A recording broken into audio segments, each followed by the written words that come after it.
बिस्मिल्लाहिर्रहमानिर्रहीम। अस्सलाम वालेकुम स्टूडेंट, कैसे हैं आप सब? ठीक ठाक है।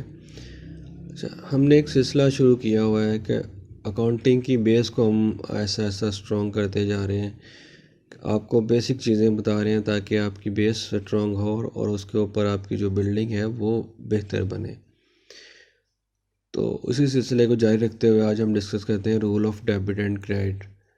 इसके लिए हमने जो ग्रुप ऑफ अकाउंट्स हैं इनको दो ग्रुप्स में डिवाइड कर लिया है। एक में एसेट्स और एक्सपेंसेस ले गए हैं और दूसरे में रेवेन्यू, लायबिलिटीज़ और कैपिटल को ले गए हैं।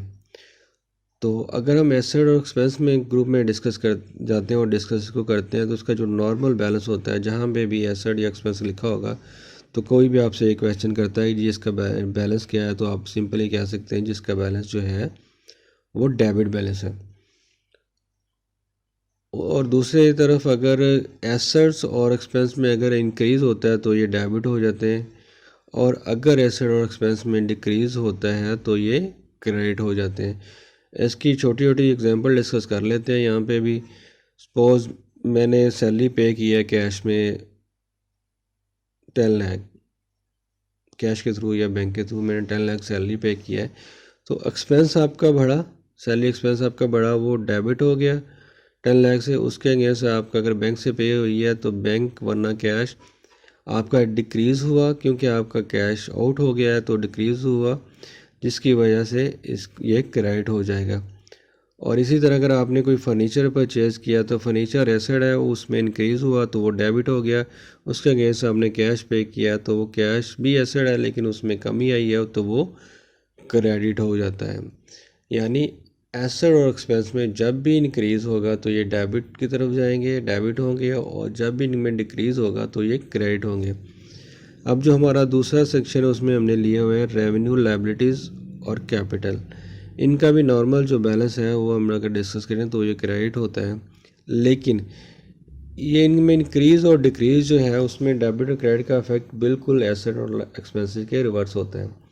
यानी रेवेन्यू, लायबिलिटी और कैपिटल में अगर इंक्रीज़ होगा तो आपका ये क्रेडिट हो जाएगा, और अगर इनमें कोई डिक्रीज़ होगी तो ये आपका डेबिट हो जाएगा। यानी टोटली रिवर्स है ये आपके एसेट एंड एक्सपेंस में। इसकी भी यहाँ पे एक छोटी सी एग्जांपल कोड कर लेते हैं। सपोज आपने बैंक से लोन लिया है, लोन आपकी लायबिलिटी है, आपने 1 लाख लोन लिया है, तो लोन में इंक्रीज़ हुआ, लायबिलिटी में इंक्रीज़ हुआ तो ये सिंपली क्रेडिट हो जाएगा। उसके अगेंस्ट क्या हुआ, लायबिलिटी बढ़ी, दूसरी तरफ आपका एसेट बढ़ गया, यानी आपके बैंक में पैसे आ गए तो वो आपका एसेट उस दूसरी तरफ डेबिट हो जाएगा। यानी एक चीज़ डेबिट होगी, दूसरी क्रेडिट होगी। डेबिट क्रेडिट सेम ग्रुप में से भी हो सकता है, और एक ग्रुप में डेबिट दूसरे ग्रुप में क्रेडिट भी हो सकता है। ये तो थे आपके rules of debit and credit. अब जब कोई भी आप एंट्री रिकॉर्ड करते हैं तो उसमें इंफॉर्मेशन आपको क्या क्या चाहिए होती है ट्रांजैक्शन को किसी को भी रिकॉर्ड करने के लिए? आपको ये चाहिए होता है कि उसकी डेट क्या है,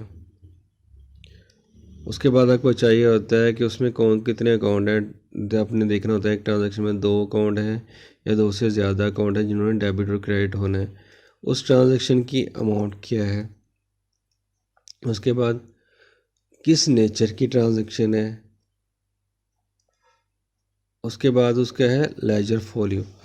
लेजर फोलियो मैंने हल्का से क्रॉस इसलिए लगाया है कि अब मॉडर्न दौर में आपके जो सिस्टम है, जो ERP ज़्यादातर यूज़ होते हैं और जो in house develop system accounts के डिफरेंट सिस्टम ऑर्गेनाइजेशन यूज़ करती हैं, इसमें जो लेजर फोलियो है वो सिस्टम खुद से ही जनरेट करता है बैक एंड पे, तो इसलिए मैंने उसको हल्का सा क्रॉस लाइन लगाई हुई है। और आप जब भी एक ट्रांजैक्शन पास करते हो उसमें ये इन्फॉर्मेशन आपको अवेलेबल होती है, तो उसमें ये आपको नोट करना है कि आपके जहन में ये बात हमेशा रहनी चाहिए कि कोई भी एंट्री करते वक्त आपकी उस एंट्री की डेबिट और क्रेडिट दोनों जो साइड्स हैं वो उनकी वैल्यू इक्वल होनी चाहिए, उसमें कोई भी 1 रुपये की भी कमी पेशी नहीं होनी चाहिए। Thank you.